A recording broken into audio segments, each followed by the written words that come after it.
Quiero saludarle, muy buenas noches. Gracias por acompañarnos una vez más en este programa A Fondo. Hoy vamos a platicar de IMEPLAN, este Instituto Metropolitano de Planeación, que es el que concentra decisiones para toda la zona metropolitana de Guadalajara, incluyendo los municipios como Zapotlanejo, Islahuacán y otros que vamos a comentar, en varios de los temas que son fundamentales. Movilidad.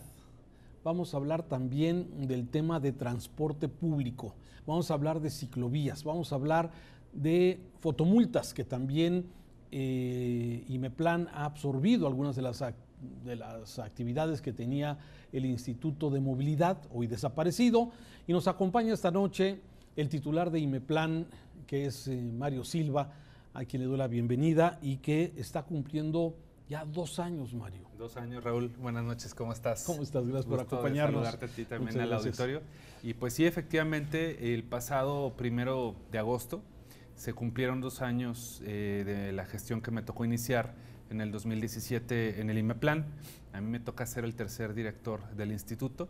Es una institución muy joven, empezamos en el 2014 y sin duda alguna que los problemas que la ciudad tiene con agua, con el transporte, con el tema de la basura, pues nos harían pensar que con el IMEPLAN mágicamente todo tendría que cambiar. Ha sido un proceso intensivo, pero pues ciertamente con broncas acumuladas de muchos años, no tener instrumentos de planeación territorial desde el año 82, a escala metropolitana, hasta el 2016, que se aprueba el Plan de Ordenamiento Territorial Metropolitano, no tener una red de transporte público estudiada y construida de manera metropolitana, que es lo que vamos a presentar en breve con los alcaldes y el gobernador, un esquema de servicios públicos que no están presentados de la misma manera. A los habitantes de un municipio se les ofrecen servicios públicos de una calidad y a los de otro municipio de otra, y por eso ahora se crean las agencias metropolitanas.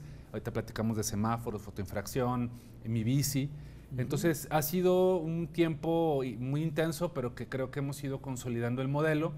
Yo no he hecho campanas al vuelo ni trato de decir que somos la mejor metrópoli del país, aunque el estudio que hizo el Instituto Mexicano de la Competitividad nos coloca de las 53 que evaluó como el primer lugar, aún así con una calificación baja, dentro de lo que esperaríamos tener, pero sí somos la única de las 74 zonas metropolitanas del país que está haciendo algo por organizar los esfuerzos, por tener herramientas de planeación, por tener información y sobre todo para que a la gente de a pie pues en algo le beneficie o algo cambie su vida, claro, el hecho de pertenecer a un área metropolitana.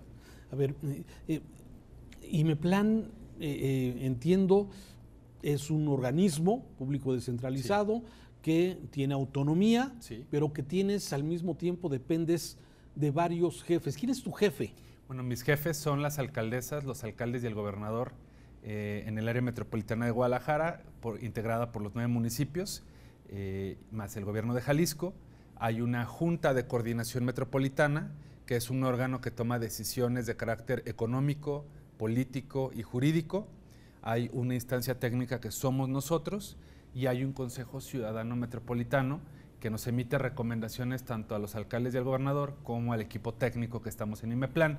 IMEPLAN es el responsable de la parte de la planeación y es la cabeza técnica del modelo de gerencia metropolitana. Entonces, pues sí, son los alcaldes, los 9 alcaldes y alcaldesas más el gobernador, los jefes del IMEPLAN y pues obviamente del director. Claro. Ahora, ¿cómo, acordar acciones para una zona metropolitana tan desigual y tan compleja, tan desordenada en algunos municipios, en otros un poco menos quizás, tan desequilibrada? Claro, muy asimétrico. Totalmente. ¿Cómo Mira, hacer eso? Es muy interesante porque para eso existe el IMEPLAN. Te pongo 2 ejemplos. El primero, nosotros estamos para ayudar a que esas diferencias o esas desventajas se puedan ir minimizando y construir un suelo parejo para que tomen decisiones de manera corresponsable todos los que intervienen en la ciudad. Hace unas semanas le hemos estado entregando a municipios como El Salto, Ixtlahuacán de los Membrillos, Zapotlanejo, Juanacatlán y Tonalá sus catastros digitalizados a partir de un proyecto de unas fotos satelitales, unas fotos que sirven justamente para actualizar los mapas que nosotros usamos en el IMEPLAN, y de esta forma estos municipios van a poder mejorar el recaudo de sus catastros y tener finanzas municipales más sanas y por ende mejores ingresos. Ese es un ejemplo de cómo entramos a operar nosotros, porque no es lo mismo que un ayuntamiento pague un vuelo satelital a que nosotros busquemos una licitación en bloque. Se generan economías de escala. IMEPLAN participa acompañando los procesos de planes parciales, ordenamientos ecológicos y programas de desarrollo urbano en los 9 municipios para asegurarnos que la visión metropolitana se materialice en estos instrumentos. IMEPLAN también ayuda a gestionar recursos internacionales. Tenemos en este momento un apoyo de la Unión Europea, 700,000 euros para el estudio de peribús eléctrico, 600 para que peribús tenga un porcentaje de vehículos eléctricos. ¿Pero es un crédito o es a fondo perdido? Son recursos a fondo perdido que nosotros concursamos. Nos están dando una asistencia técnica de 600,000 euros para elaborar el plan de movilidad urbana sustentable para la metrópoli. Hemos conseguido algunos apoyos de cooperación para Tlaquepaque, para Tonalá, para Zapopan, para Tlajomulco. Entonces el instituto funciona como el elemento técnico que ayuda a que los municipios tengan posibilidades de tomar mejores decisiones. Y por otro lado, todos los acuerdos que se toman son por unanimidad. Desde la designación del titular del IMEPLAN tiene que ser por unanimidad, así que si hay un solo municipio que no está de acuerdo con algo de los temas metropolitanos, legalmente no existe la posibilidad de tomar esas decisiones. Y en el caso de nuestra Junta de Coordinación, todos los acuerdos han salido por unanimidad. Pongo 2 ejemplos. El año pasado aprobamos la instalación de sitios de taxi, de nuevos sitios de taxi en la metrópoli. Fueron más de 70 sitios de taxi en 8 de los 9 municipios. Eso se aprobó por unanimidad en el Pleno de la Junta de Coordinación Metropolitana. ¿Ustedes dijeron dónde y cómo deberían estar estos? Los municipios en el seno del IMEPLAN nos pusimos de acuerdo con los criterios. Se presentó un mapa, se analizaron coberturas, qué fraccionamientos, qué centros comerciales, qué hospitales, qué escuelas en los 9 municipios necesitan cobertura de sitios de taxi. Se hace el mapa, se aprueba una norma técnica y se aprueba por unanimidad, y esto tiene consecuencias obviamente jurídico-normativas en los reglamentos municipales y obviamente también en lo estatal. La Junta de Coordinación ha aprobado cosas como el tema de tener un software homologado para capturar los reportes de Protección Civil y bomberos. Los 9 municipios ahora tienen esa herramienta gracias a una donación que hizo el Ayuntamiento de Zapopan, y de esta forma estamos capturando ahora todos los reportes de Protección Civil que servirán para alimentar el Atlas de Riesgos, que también ya hemos entregado la primera versión, el primer componente de este Atlas de Riesgo. Y por ejemplo también estamos ahorita discutiendo una norma sobre gas natural para poder ver cómo se instalarían estaciones de gas natural. Estamos discutiendo una norma sobre mejora regulatoria. Estamos trabajando en una mesa sobre seguridad estructural para poder tener herramientas y normas que permitan medir el riesgo sísmico de edificios, hospitales, escuelas, construcciones, y que se puedan revisar. Entonces el IMEPLAN funciona de esa manera, o por ejemplo ahora con las bicicletas sin anclaje y los patines eléctricos, también se va a aprobar una norma para una prueba piloto en el área metropolitana de Guadalajara. Otros platicas de eso. Es que veo que es amplísimo lo que tiene IMEPLAN, y es una cosa interesante. Tú empezaste en agosto del 2017 en esta responsabilidad. En aquel entonces tenías un gobernador que era del PRI, Aristóteles, tenías alcaldes que eran unos del PRI y otros de Movimiento Ciudadano y otros del PAN. No, del PAN no. Solo del PRI y de Movimiento Ciudadano. Así es, tienes razón. Y dependes de que todos estén de acuerdo. Así es. A veces es más difícil, creo, cuando hay partidos diferentes con visiones diferentes. Hoy debe ser muy fácil. Bueno, coordinarse siempre es un reto porque, como lo decías hace un momento, hay municipios que tienen menos de 20 o 30 reglamentos para la gestión de los problemas de sus municipios y otros que tienen más de 100. Entonces, independientemente del partido que vengan, cuando tienes más presupuesto y más reglamentación y más responsabilidades, es diferente a cuando tienes menos presupuesto, menos población y menos responsabilidades. Pero al final, quien vive en Juanacatlán y va a trabajar a Tlajomulco, o quien se mueve a Tlajomulco para ir a Zapopan cruzando Guadalajara, vive en la misma ciudad. Entonces, sí, yo me tengo que coordinar con los 10, y por otro lado, es lo que le pasa a cualquier ciudadano que habita en la ciudad. Necesita que los 10 alcaldes, los 9 alcaldes y alcaldesas más el gobernador, pues tengan una mesa que les permita tomar decisiones pues con la mayor información posible. Yo creo que el modelo ha funcionado. En el récord histórico del IMEPLAN puedes ver que todos los acuerdos han sido por unanimidad. Por ejemplo, el tema de la nueva agencia de infraestructura, que ahorita vamos a platicar de infraestructura de movilidad, implicó que los ayuntamientos cedieran competencias y el gobierno del estado transfirió al completo la dirección de infraestructura vial de la Secretaría del Transporte, o la mayor parte de esta dirección, para que la agencia tenga el staff técnico que permita operar los semáforos, porque pues qué más metropolitano que los semáforos, por ejemplo. Entonces creo que hay señales de buena voluntad para que esto funcione. Esto no está colgado en alfileres como ocurre en otras ciudades de México, pues donde son convenios entre alcaldes que dependen de la buena voluntad de una administración. Esto es una obligación constitucional que está establecida en la Constitución de Jalisco y el gobernador actual fue autor de esa reforma. Entonces, creo que hay un buen momento y el reto que tenemos es consolidar un modelo que funcione para que quienes nos ven toman camión, abren la llave del agua en su casa, pasa la basura fuera de sus viviendas, pues sean de mejor calidad y con un mejor servicio. Ese es el objetivo. Hacemos una pausa, estamos platicando con Mario Silva, el director de IMEPLAN, regresando para hablar ya de temas concretos, ciclovías, reorganización, reordenación de rutas de transporte público, proyectos de movilidad sustentable, a continuación.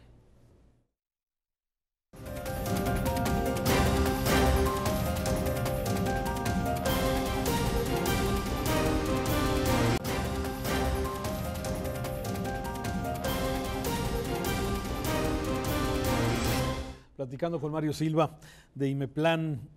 A ver, ciclovías es un tema que a veces genera cierta polémica, sí, porque hay muchas ciclovías, se han construido algunas en algunas de las principales avenidas, ¿sí? Vemos diferentes tipos de ciclovías con diferentes separadores y a veces los ciudadanos como que no entendemos bien de qué, por qué una es verde, por qué la otra tiene palitos, por qué la otra tiene quesadillas, por qué la otra tiene unas como grapas, o sea, sí, bueno, es todo un menú. Es una senaduría, ¿sí?, urbana la que tenemos en la calle. A ver, ¿cuántos kilómetros tenemos de ciclovía? Mira, yo creo que aquí hay que decir tres cosas importantes, Raúl. La primera, yo creo que no hay una polémica o no debería haber una polémica si partimos de la idea de que todos queremos llegar bien, a tiempo y de forma segura a nuestras casas desde donde nos movamos, seas ciclista, seas peatón, seas usuario del transporte público o automovilistas.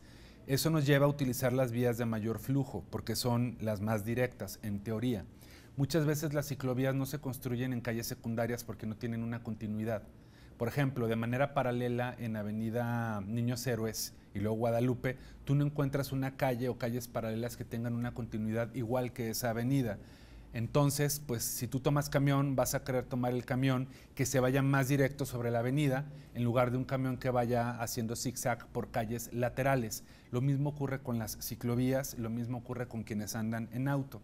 En el caso de las ciclovías, el segundo asunto que hay que decir, eso como punto de partida, es que hemos seguido a rajatabla una planeación que se planteó desde el 2009. Siempre se critica a instituciones como el IMEPLAN o a documentos que hacemos las entidades de planeación porque se caen en un cajón y no pasa nada.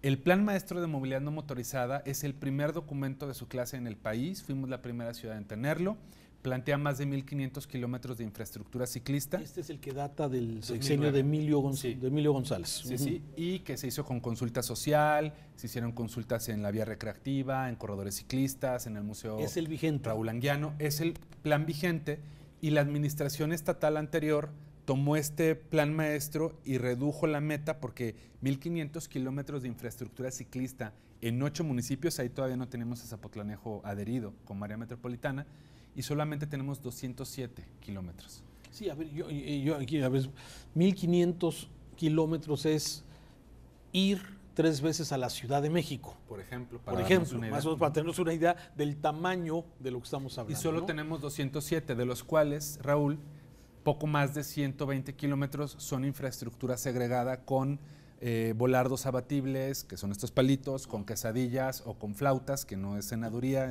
así les llaman los ingenieros viales y urbanos. Y por otro lado, las otras calles son calles prioridad, son calles donde está el triángulo ciclista, que son las zonas donde tienes las estaciones de Mi Bici, que no son calles exclusivas para bicicleta, sino son calles compartidas auto y bicicleta. Que eso debe ocurrir en cualquier calle, pero ahí son prioritarias porque son zonas donde tienes más viajes ciclistas. Eso como segundo factor. Y como tercer factor, que la infraestructura ciclista tiene menos de 12 años de construirse. Lo que hoy sabemos a lo que sabíamos en el 2008 cuando se hizo la ciclovía Federalismo es muy diferente. Hoy sabemos, por ejemplo, que la mayor parte de los accidentes ocurren en las intersecciones, en los cruces, cuando un coche quiere dar vuelta a la derecha y un ciclista sale y entonces no hay elementos para verlo. Cuando se hizo la ciclovía Federalismo, por ejemplo, no se hacían las cajas bici. Si ustedes ven en avenidas como Chapultepec, van a ver pintada una raya verde, una caja verde, bueno, un fragmento verde, que se supone que ahí debieran estar los ciclistas y atrás de esa caja verde los automovilistas, para que el ciclista tenga la oportunidad en un cambio de semáforo de arrancar primero y entonces el automovilista pueda dar vuelta a la derecha o vuelta a la izquierda. Esto es muy nuevo, estamos aprendiendo varias cosas, ya tenemos elementos suficientes para tener una norma técnica. La administración estatal anterior, porque también hay que reconocer lo que sí se hizo bien, escogió de esos 1,500, 200 kilómetros prioritarios, y a eso le llamó ProBici, Programa de Vías Ciclistas, y con eso implementaron parte de Mi Bici, con eso construyeron algunas ciclovías, y los municipios del área metropolitana se sumaron a esa meta del ProBici. Hoy hemos retomado tanto el Plan Maestro como el ProBici, y las ciclovías que estamos construyendo en la ciudad pues obedecen a esa lógica de planeación que sí fue consultada en su momento, sí tuvo una consulta social y consulta pública. ¿Es suficiente? Entonces eso es lo que hay que discutir. Hay que actualizarlo, en ese proceso estamos, pero sí tienen planeación y yo creo que pues una vez que las ciclovías se construyen, ordenan cosas y ese ordenamiento es el que genera molestias. Rayas amarillas en donde los vehículos se estacionaban sin permiso y se va haciendo costumbre. Al paso del tiempo. Estacionar el espacio público, tomarlo como particular. Casas habitación que las rentan para que se vuelvan un negocio sin tener las capacidades de estacionamiento, eliminan servidumbres, eliminan jardineras, las convierten en rampas y de la noche a la mañana una casa que nunca tuvo cochera, ahora resulta que tiene cocheras y cajones de estacionamiento y nunca le notificaron al ayuntamiento. Entonces todos esos conflictos se gestionan con las ciclovías, se resuelven en muchos casos. Y yo creo que va positivo el programa, son 292 millones de pesos, de los cuales 53 se van al interior del estado, a Chapala y a Ciudad Guzmán.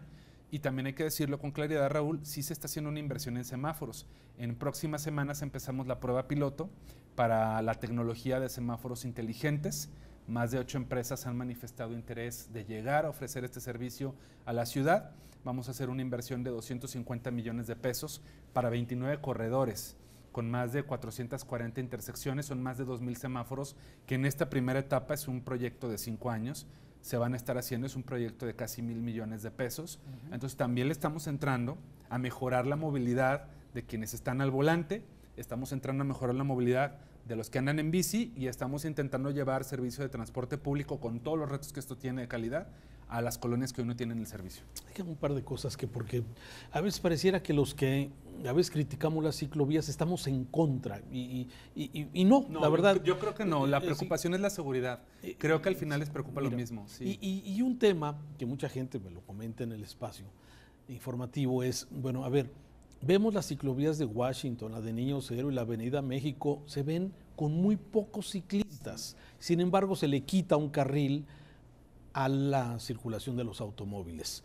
Y las ideas, por ejemplo, ¿por qué no se toman calles paralelas? ¿Por qué no se hace algo que no afecte tanto la movilidad? Que finalmente la mitad, según tus datos que tú mencionabas hace un rato, el 50% de la gente se mueve en camión. Se mueve en camión y el otro 50% se reparte. Nosotros estamos actualizando ese reparto modal, pero se reparte en auto, bici y a pie. Pero mayoritariamente auto. Y el 4.5 en tu último... Nuestra encuesta local nos dice que el 40% lo hace a pie, aquí en el caso del área metropolitana de Guadalajara. Oye, bueno, sí. A ver, si esa es la razón, y eso yo lo aprendí de ti cuando eras activista, la pirámide. Tú siempre hablabas de la pirámide de movilidad. Primero el peatón, luego el ciclista, luego el que se mueve en camión. Así es. Y luego el auto particular y el moto, ¿sí?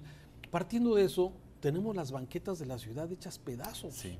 Y le estamos invirtiendo dinero a las ciclovías, a los semáforos, pero las banquetas, que es el primer, claro, digamos, lo que tú siempre me enseñaste de esa parte de la pirámide de movilidad. De las banquetas libres. De las banquetas libres y todo eso. En el caso de las ciclovías, el proyecto, por ejemplo, de Niños Héroes incluye también la construcción de cruceros seguros.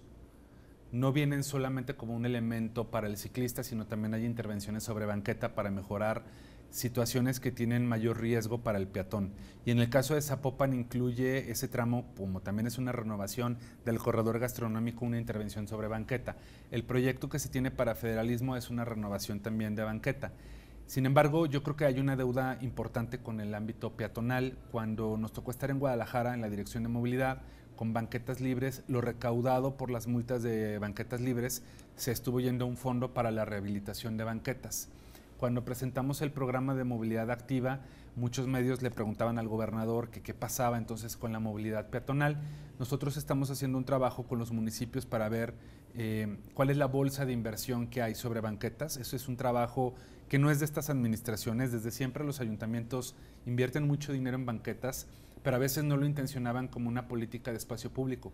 Cuando tú sumas los metros lineales y cuadrados de banquetas, es el espacio público más grande que tiene cualquier municipio, más que un parque, más que la plaza pública, un zócalo.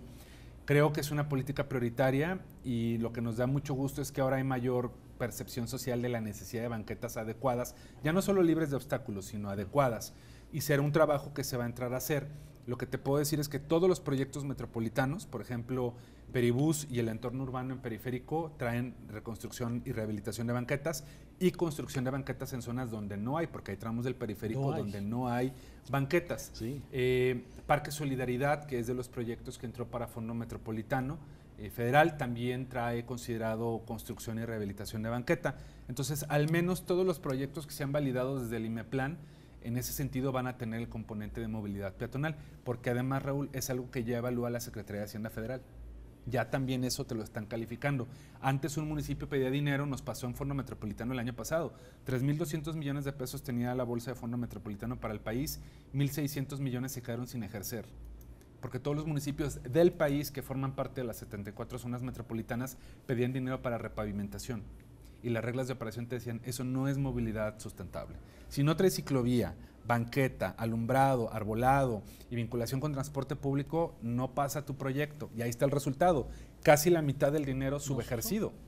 Entonces este año pues también tienen ese criterio y esperemos traer buenas noticias de ese punto. Bien, para terminar, dime algo rápido sobre los temas fotomultas, fotoinfracciones. Tengo muchas personas que todos los días me hablan, les llegó la fotomulta de enero, de febrero, vencida apenas hace 15 días. Van a venir buenas noticias que vamos a dejar que las dé el secretario de la Hacienda Pública, pero vienen buenas noticias. Lo que les puedo plantear es que, bueno, la fotoinfracción se administra ahora a través de la Agencia Metropolitana de Infraestructura de Movilidad, la AMIM, que depende técnicamente de nosotros en el IMEPLAN, opera semáforos, Mi Bici y fotoinfracción. Ya se están haciendo los ajustes necesarios para que no esté ese retraso. Y vamos a presentar en breve la política de descuentos con cursos de educación y cultura vial para que la gente pueda tener acceso a ciertos descuentos y sobre todos estos casos que tú refieres hay algunas disposiciones administrativas que en breve va a anunciar la Secretaría de la Hacienda Pública. O sea, sí estás claro de que hay un problema. Claro, hay un retraso y se está corrigiendo. Bien, transporte de carga limitación. En días pasados el gobernador señaló que va en octubre. Sí. Como se había hablado, 90 días, la restricción de fulls, que por cierto ayer un accidente terrible allá en Veracruz otra vez con un full que se lleva la caseta y mata, hay una cantidad impresionante. Bueno, sí se va a aplicar a partir de octubre, según dice el gobernador, limitante de fulls y tráileres, o sea, los grandes, en horarios pico. Así es. ¿Ese estudio ya está? El documento que justifica eso ya está, se entregó desde febrero de este año y nosotros tenemos una mesa técnica con el sector del transporte de carga, con algunas cámaras y empresas nacionales e internacionales. Yo debo reconocer que han tenido una disposición importante, nos han compartido muchas de las prácticas que están implementando para controlar los temas de seguridad. Hemos agotado 3 temas hasta este punto, temas de movilidad, temas de seguridad pública y temas de infraestructura. Nos faltan todavía 7 sesiones más dentro de la mesa. Nosotros estamos dentro del calendario que el gobernador planteó. La mesa técnica tiene que estudiar los lineamientos para que esta medida pueda funcionar. Algunos representantes pues, han planteado cosas diferentes a las que se han puesto en la mesa, todo dialogándolo dentro de ese contexto, pero pues como el gobernador ya lo ha anunciado, pues él está manteniendo esa postura. Nosotros como IMEPLAN no somos una instancia normativa. Nosotros hacemos los estudios que aquí la noticia importante, Raúl, es que cada 2 años vamos a actualizar el estudio de transporte de carga. El que nosotros hicimos fueron encuestas que se hicieron a 11,000 choferes de transporte de carga. Lo comento porque luego algunas personas en redes han usado nuestra encuesta para decir que la población está o no de acuerdo con ciertas medidas. No, no es la población, son los choferes del transporte de carga. Eso ya te da un contexto bien diferente. Total. Pero vamos a hacer esta encuesta cada 2 años. Son 69,000 unidades las que ingresan y salen diariamente a la ciudad. Más o menos el 70% viene como destino final a la ciudad de Guadalajara y más del 70% de las mercancías que cruzan vienen o tienen su origen en la metrópoli hacia otros lugares. Es un tema que es complejo, pero lo que sí te puedo decir es que hemos encontrado mucha disposición de las cámaras para poner dispositivos de seguridad, de control, GPS, el consenso sobre cursos de capacitación, porque no es lo mismo manejar en una carretera que manejar en una zona urbana, restricciones en ciertos lugares, en fin, hay una apertura por parte de ellos y yo confío que más allá de la fecha, la medida que se empiece a implementar va a venir acompañada de más cosas, tecnologías eficientes, medidas de control satelital, capacitación a los choferes, nos están pidiendo en contraparte temas de transporte escolar, reconociendo que López Mateos es un corredor muy congestionado, ya se les presentó la información por parte de la CETRAN, nos refieren que pues, ya no se deben de dar tantos usos de suelo habitacional, los municipios están haciendo su trabajo, o sea, creo que todos estamos preocupados por lo mismo, pero todos tenemos que reconocer que el problema rebasó la capacidad de todos los actores,